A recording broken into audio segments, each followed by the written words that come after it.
ഓം ശ്രീനാരായണ പരമഗുരവേ നമഃ.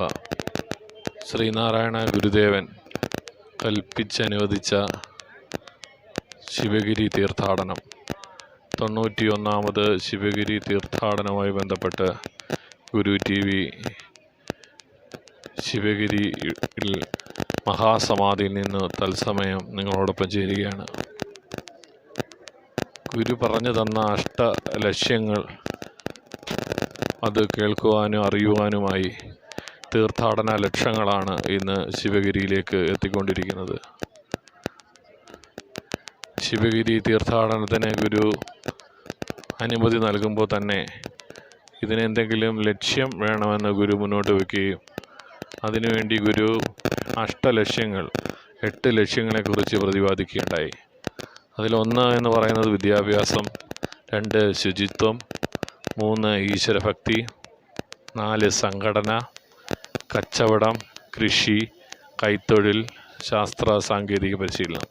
ഇങ്ങനെ ഈ 8 വിഷയങ്ങളെയും ഇവിടെ ഈ ശിവഗിരിയിൽ പ്രഗത്ഭരായ ആൾക്കാരെ കൊണ്ടുവന്ന് പ്രസംഗങ്ങൾ, ഓരോ വിഷയങ്ങളിലും പ്രഗത്ഭരായവരെ കൊണ്ടുവന്ന് പ്രസംഗം നടത്തി അതിവിടെ വരുന്ന തീർത്ഥാടകർ കേൾക്കുകയും അത് കേട്ട് മനസ്സിലാക്കിക്കൊണ്ട് അവരുടെ ജീവിതത്തിൽ അതിൻ്റെ മാറ്റങ്ങൾ വരുത്തുകയും ചെയ്യുന്നതോടെ സമൂഹത്തിൽ ഒരു വലിയ മാറ്റത്തിന് തുടക്കം കുറിക്കുമെന്ന് ഗുരു അവിടെ അരുൾ ചെയ്യുകയുണ്ടായി.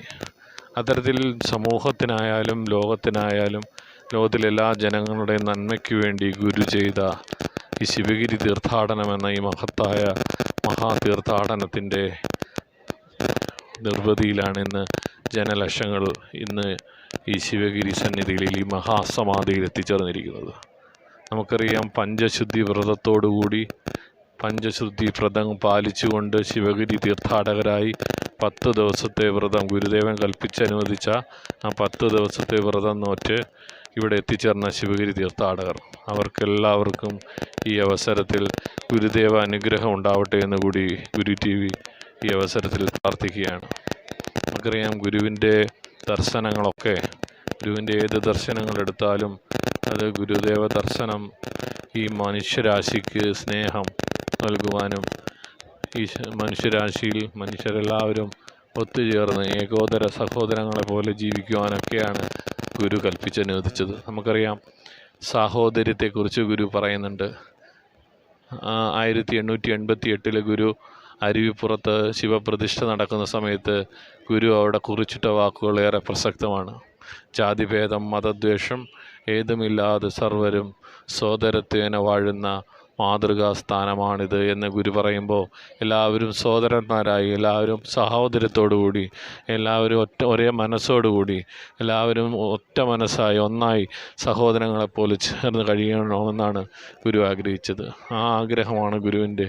ഗുരു എപ്പോഴും ഈ ലോകത്തിലെ ജനങ്ങൾക്ക് വേണ്ടി മാത്രമാണ് ചിന്തിച്ചത്. നമുക്കറിയാം, ഗുരു ഒരു സമുദായത്തിന് വേണ്ടിയോ ഒരു സമൂഹത്തിന് വേണ്ടിയോ മാത്രമായിരുന്നില്ല ഗുരുവിൻ്റെ പ്രവർത്തനങ്ങൾ.